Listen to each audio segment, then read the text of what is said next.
Გითი მაგალითი მაქვს და მოვყვები ხა გალფში მუშაობდი მაშინ და გვინდოდა რომ დაგვეწერა რაღაცა ებიდა რა.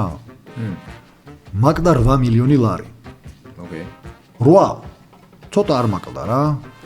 მედია 8 ნახევარი არ გინდოდა რომ დაგეწერა. არა, ანუ რა მნიშვნელობა 8 მაკლდა რა. რატო ვიძახი რომ 8, ანუ აი 4-7 რა მნიშვნელობა. საუბარი ერთ შეხვედრაზე ჩამოვარდა რომ ოფისში ბევრი ყავა ისმევაო რა. და როგორც ფინანსურმა დირექტორმა მიხედე მაგას და არამეთი რა. ანუ სულ ჯამში შეიძლება დავზოგო 25000 ლარი. წელიწადში. იმიტომ რომ სულ ხარჯა რაღაც 40 თუ რაღაცა, ნუ რამდენი უნდა შევამცილო, ხო? და 8 მაკლია რა. პროსტა არასწორად მგონია რომ ვალაპარაკო, ანუ მიხვდი რას გულით, ხო?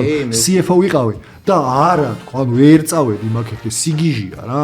ანუ რა დროს ყავა, ანუ რევენიუში და ავტოგასამა სხვაგან გვაქვს რა პრობლემა რა. თორემ ნამდვილად მგონია რომ დრო უნდა დამეხარჯა იმაში რომ საწვავ მზიდები ეფექტურ გზა, იმიტომ რომ მან სხვა რამეა ძირითადი ბიზნესია ჩემი და მან ხარჯ ეფექტურობა მნიშვნელოვანია, იმიტომ რომ კონკურენტული ოპერაცია შეიპოვო, იმიტომ რომ მეტი რევენიუ გავაკეთო.